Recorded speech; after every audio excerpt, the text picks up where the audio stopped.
మీరు చంద్రబాబు నాయుడుకి బినామీ అనే ఒక చిన్న ఆరోపణ ఉంది మీ మీద. నిజమేనా? కాదండి. ఇది చాలామంది అడిగారు. నిజమేనా అని అడగకూడదు యాక్చువల్‌గా. చాలామంది నన్ను అఫీషియల్‌గా కూడా అడిగారు. అడిగారా? అడిగారు. అయితే నేను ఒక్కడిని కాదు. అఫీషియల్‌గా కూడా అడిగారు. ఓకే. మీకు ఫైనాన్షియల్ డిస్ట్రిక్ట్‌లో 5 ఎకరాలు ప్రైమ్ ల్యాండ్ ఇచ్చారంట కదా మీ కంపెనీకి. అందులో చిన్న కంపెనీకి అంత ప్రైమ్ ల్యాండ్ ఇచ్చారు. అది కూడా ఒక ఇండియన్ పేరే, అది విదేశీయులు అని చెప్పి ఇచ్చి మీకు ఇచ్చి మీరు దాన్ని అటు కంపెనీకి పంపించి అలా సొమ్ము చేసుకున్నారు. ఆ స్టోరీ తెలియదు కానీ ఇట్లా మీ కంపెనీకి ప్రైమ్ ల్యాండ్ ఇచ్చారంటే మీకు ఇది మీరు చంద్రబాబు నాయుడు బినామీ మీరు అని చెప్పేసి అన్నారు. నేను వాళ్ళకి చెప్పాను, రికార్డ్స్ చెక్ చేసుకోండి, ఆ ల్యాండ్ ఎవరు ఇచ్చారు నాకు? చంద్రబాబు నాయుడు గారు ఇచ్చింది, వైఎస్ రాజశేఖర రెడ్డి గారు ఇచ్చారు. మరి బినామీ ఉంటే మరి ఆయనతో అడగండి, నాకైతే తెలీదు. నాకు 2 ఎకరాలు చాలన్నాను, కానీ ఆయన లేదు మంచి ప్రోడక్ట్ కంపెనీ చేస్తున్నా అని చెప్పి బాగా ఇన్స్పైర్ అయ్యి నాకు 5 ఎకరాలు ఆయన శాంక్షన్ చేయించాడు ఆ రోజుల్లో. మాకేం పెద్ద అంత ల్యాండ్ రిక్వైర్మెంట్ కూడా ఉండేది కాదు, కానీ ఆయన ఒకసారి ఇన్విటేషన్కి ఇట్లా ట్రాయల్స్బీ కనెక్ట్కి చీఫ్ గెస్ట్గా ఇన్వైట్ చేసి పోయినప్పుడు, ఏం చౌదరి ఏం చేస్తున్నావు అంటే, ఇట్లా చిన్న ప్రోడక్ట్ కంపెనీ ఉంది సార్, పోర్టల్ ప్లేయరు, మరి క్యాంపస్ ఉందంటే క్యాంపస్ లేదు సార్, ప్రశాసన్ నగర్లో చిన్న ఇంట్లో పెట్టుకున్నాను. అదేంటి ఇంత మంచి ప్రోడక్ట్ కంపెనీ అంటున్నావు, చిన్న ఇంట్లో ఎందుకు పెట్టుకున్నావు, మంచి క్యాంపస్ ల్యాండ్ ఇస్తాము, మాకు ఇంత అవసరం లేదు సార్, లేదు మీరు క్యాంపస్ కట్టుకోండి. ఎంతమంది ఎంప్లాయీస్ అంటే 150 ఎట్లా ఉన్నారు సార్, ఎంత ల్యాండ్ ఎంత కావాలంటే 2 ఎకరాలు, అది కూడా ఎక్కువే సార్, మాకు 1/2 ఎకరం కూడా సరిపోతుంది. అదే మీకు మంచి కంపెనీ కదా మీకు అని చెప్పి అప్పటికప్పుడు జేసీ మోహంతిని ఐటీ సెక్రటరీగా ఉండేవాడు, ఆయనకి ఫోన్ చేసి ఇట్లా చౌదరి వస్తారు, ఆయనకి ల్యాండ్ ఎక్కడ కావాలంటే అక్కడ అలొకేట్ చేయండి అని చిన్న కంపెనీకి 5 ఎకరాలు మహాత్ముడు ఇచ్చేసాడు. అసలు ఎవరైనా మీ దగ్గరికి వస్తే ప్రొయాక్టివ్గా మారిపోవాల్సిందే. తెలియదు కానీ మీరు చెప్తుంటే, మీరు అలా చెప్తుంటే నాకు ఎంత ఆనందంగా ఉందంటే, ఇట్లా మీరు ఎక్కడ పోతే అక్కడ తలుపులు బార్లా తెరిచి రా అని ఓపెన్గా మీకు హెల్ప్ చేయడం అంటే నాకు అట్లా హెల్ప్. కానీ దాంట్లో ఆ కంపెనీలో చంద్రబాబు నాయుడు కుటుంబ సభ్యులు లేదు ఉన్నారని? లేదు, వాళ్ళకి దీనికి ఏం సంబంధం లేదు. Okay. None of them are there in that company. Okay. వాళ్ళకి డైరెక్ట్లీ ఇండైరెక్ట్లీ కూడా ఎవరు అందులో ప్రసక్తి లేదు. పోలే అయితే మొత్తం మీద నా చిన్న మచ్చ కూడా చిరిగిపోయింది.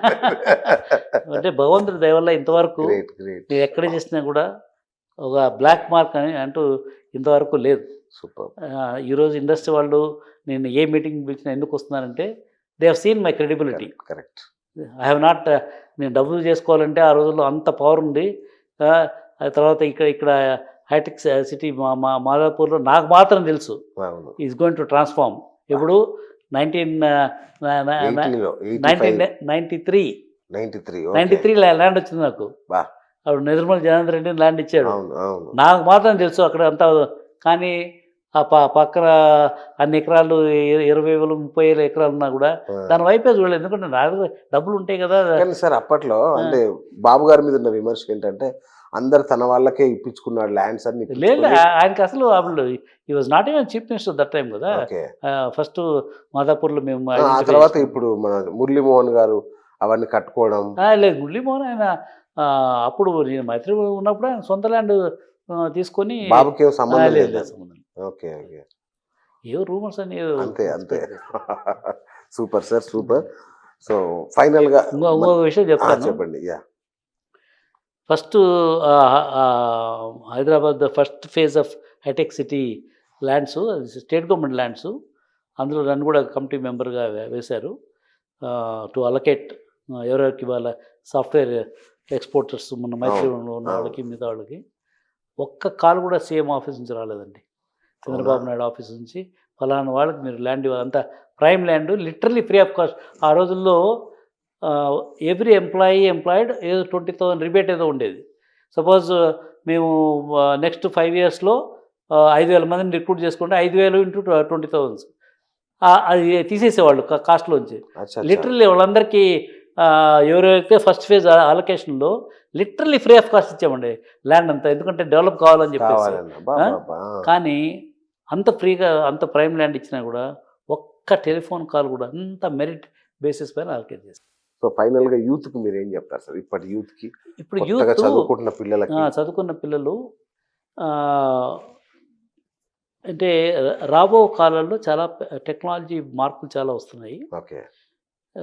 దానికి అనుగుణంగా వాళ్ళు ప్రాబ్లమ్ సాల్వింగ్ ఎబిలిటీసు, తర్వాత out of the box thinking, ఏదో రొటీన్గా డిగ్రీ నాకు 99% మార్క్స్ వచ్చాయి, నేను ఐఐటీలో చదువుకున్నాను, అవన్నీ కుదరవు. నీకు ఎంతవరకు నాలెడ్జ్ ఉంది, ఎంతవరకు నువ్వు చేయగలవు, అది చాలా చాలా ఇంపార్టెంట్. ఓకే. ఆ ఎబిలిటీస్ వాళ్ళు నేర్చుకుంటేనే వాళ్ళు పాతకాలంలో మంచి కాలేజ్ నుంచి మంచి పర్సంటేజ్ అంటే ఇంటర్వ్యూలో వచ్చేది, వాళ్ళు అమెరికా పోయా ఆ స్టోరీ అయిపోయింది. ఇప్పుడున్న స్టోరీలో ఏంటంటే నీకు ఎబిలిటీస్ ఉందా లేదా, కొన్ని కంపెనీల్లో అసలు డిగ్రీ కూడా చూడడం లేదు. ఓ 10th క్లాస్ ఇంటర్మీడియట్ ఉంటే వాళ్ళని అపాయింట్ చేసుకుంటారు, $multi-billion కంపెనీసే. వావ్. నీకు టాలెంట్ ఉందా లేదా చూస్తున్నారు. ఓకే. ఇప్పుడు ఎట్లాంటి వాళ్ళని చూస్తున్నారంటే హనుమంతుడు లాంటి వాళ్ళని చూస్తున్నారు. హనుమంతుడు చూసినామంటే కాల్చి కాల్చి వస్తాడా? అవును. అలాంటి వాడు కావాలి ఇప్పుడు ఇండస్ట్రీకి. అలాంటి వాడు కావాలంటే నాకు 99% వచ్చింది, నేను ఈ కాలేజ్ చదువుకున్నాను, ఆ స్టోరీ ఏం కుదరదు. నేను ఏం చేస్తావు, ఏం చేయగలవు, ఈ వర్క్ ఉంది చేసి చూపించు. అది రాకపోతే వాడు ఉద్యోగం రాదు. నువ్వు 99% నువ్వు పులుసు కాసుకుంటావని పక్కన పెట్టేస్తావు. అంతే. సో ఆ దిశలో మన పిల్లలు నేర్చుకోవాలి. సబ్జెక్టు పూర్తి hands on knowledge, experiential learning అంటారు. ఊరికే బట్టేసి అన్నింటిలో 99% వస్తే ఉద్యోగం రాదు. వాళ్ళకి 60% మార్క్స్ ఉన్నా కూడా వాళ్ళకి హ్యాండ్స్ ఆన్ నాలెడ్జ్ ఉండి అది చేయగలిగిన స్తోమత ఉంటే వాళ్ళకి మంచి ఉద్యోగాలు వస్తాయి. దానికి మీరే ఎగ్జాంపుల్ అనుకుంటా కదా. అంటే చదువు మీద పెద్ద ఇంట్రెస్ట్ లేకున్నా, అంటే నేను ఎప్పుడు చదువులో అప్పట్లో వానకాలం చదువులే కదా సార్. వానకాలం అన్నింటిలో నేను 10th క్లాసు, 3rd క్లాస్ అండి. అవునా? Intermediate 2nd class, degree Telugu medium degree అది 2nd క్లాసు. అట్లా పాస్ అయి వచ్చినోడిని ఈరోజు ఒక అద్భుతాన్ని సృష్టించారు. అంటే అంత మనది ఏం లేదండి. నేను I believe in the almighty's grace. ఏ పొజిషన్లో ఎప్పుడున్నా కూడా అదంతా ఆయన మహాప్రసాదం అనుకొని చెప్పి ఈ పొజిషన్లో ఏం చేయాలో మనం ఎప్పుడు మిస్టేక్స్ చేయకూడదండి. అది మనకు పవర్ ఉందని చెప్పేసి నాకు అంటే మీ గురించి నేను ఒక్కటే అనుకుంటున్నా సార్, నా అసెస్మెంట్ నిజాయితీగా, అంతే నిజాయితీగా నిబద్ధతగా చేస్తే ఏ ఉద్యోగమైనా కూడా అద్భుతాలు చేయొచ్చు. ఎస్, అది 100% కరెక్టే కదా సార్. ఇప్పుడు నేను యూత్కి ఇచ్చే మెసేజ్ కూడా ఇదే. ఓకే. వాళ్ళు సిన్సియర్గా whatever they want to learn, be sincere and be hard working and definitely they will be able to achieve whatever they want. అంతేగాని మసిబూసి మారడికాయ అంటే ఏం కాదు. ఏమీ కాదు.